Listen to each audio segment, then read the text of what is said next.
Mineral resources, and over the past year I've been working on the 3D model for the Clogau St David's gold mine, as well as a couple of our other projects. So today I'm just going to give you a walkthrough of what developments we made with the 3D model, and sort of talk you through what the results we've had over the past year. Over the past few years, Alba have undertaken a couple of laser scan surveys of the mine. So these have given us a really good picture of the 3D space that we can get access to. You'll see them in here in white, starting with the Lekfaith adit and the drainage adit here, one of the key areas of focus for us. Going all the way along the Lekfaith adit with the grandfathers split, where the lode splits into two, and there's two branches that have been mined here.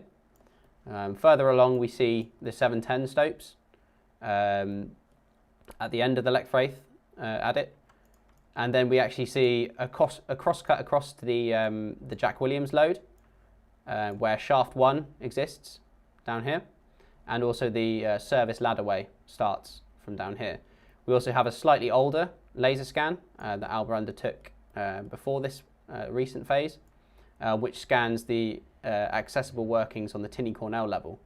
So up here we have the Jack Williams stopes, the Tinny Cornell adit entrance up here, and we have the Cornell South exploration drive all the way along towards the main lode workings. And what these laser scans have allowed us to do is to accurately position these workings for the first time in 3D space. Prior to that, a lot of our survey plans we're working with, some of the angles and distances don't quite work out. So using these laser scans, we've actually been able to add a whole host of 3D detail to our knowledge about the mine. So if I just knock those on for you now, you can see immediately that's helped us to build the first, semi-accurate 3D model of the Clogau workings, which is really exciting. So starting down in the flooded section at Lekfaith, we have developed a model here of what we can expect to see when we get down there after dewatering. Further along, we can see the upper stopes in the 710 area, which we've modelled in, as well as an exploratory shaft down here. We've also got in our service rays, the ladderway, the shaft 1 workings, as well as the recently significant Cornell 2, which is a sub-level above the Tinny Cornell level. We'll talk a bit more about that later. And most excitingly, recently we've actually been able to take the old section plans and floor plans of the mine, a couple of iterations. There's several different published authors have had different versions, and what we've been able to do now is model that in 3D space, thanks to the work that we've done with these laser scans. So now you can see the true scale of the mining that's taken place at Clogau, which I think is really interesting. If you think that in the western end of the mine, which is where Alba are focusing mainly, there hasn't been nearly as much work done as in the main lode section here, to where you have stopes that are over 100 meters high from the Tinny Cornell level to surface where they're open. So the scale of workings here just goes to show how little work has been done to the west, and that shows the sort of opportunities that Alba has to explore in that area, which is really great. We can also see the St David's workings as well in 3D for the first time. Having these in 3D really helps us sort of pick out structural features. So you can see there's a sort of previous authors have suggested that this area of heavily stoped out ground here is a low plunging pay chute through the lode. So we can actually model that in 3D for the first time now, and sort of predict where it might go into this area. And that's really interesting for us as well. So it's allowing us to make a couple of really exciting sort of developments there. Not only have we done laser scanning, of course, we've also undertaken four diamond drilling programs now over the past 2 years, as well as a short program back in 2019.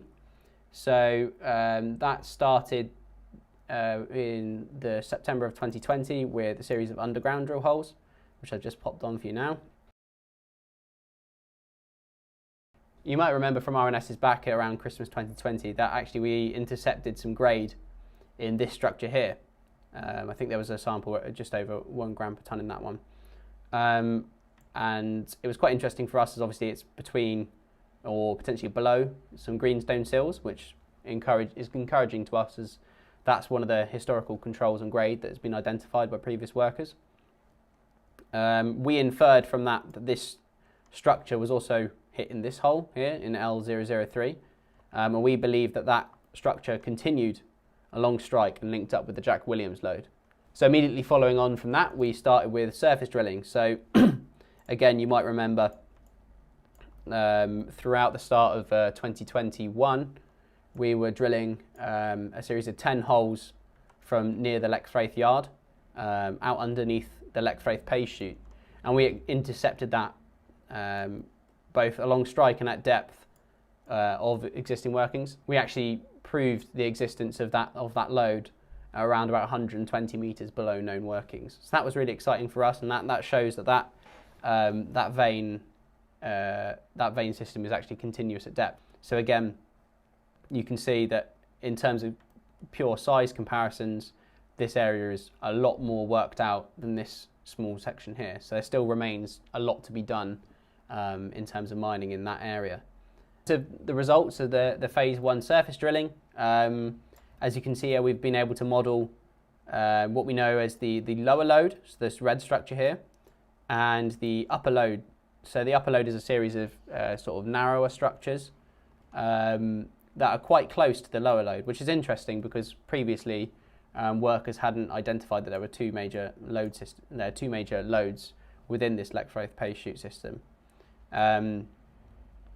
We also defined what we termed the canal vein system, which is a series of small or relatively small stringer veins just below the base of sill 3 or the Lexwraith sill. We actually found in one of these samples, I think it was a grade of over 4 grams per tonne. So that proved to us that this vein system here has the potential to host mineralisation.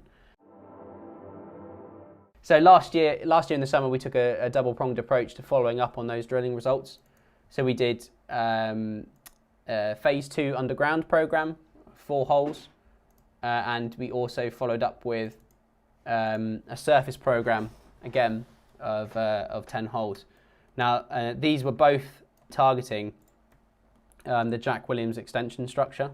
So both these phases of drilling were designed predominantly to test for the extension of the main lode system. So we see here where the lode splits from the main lode here into the Jack Williams and the 710.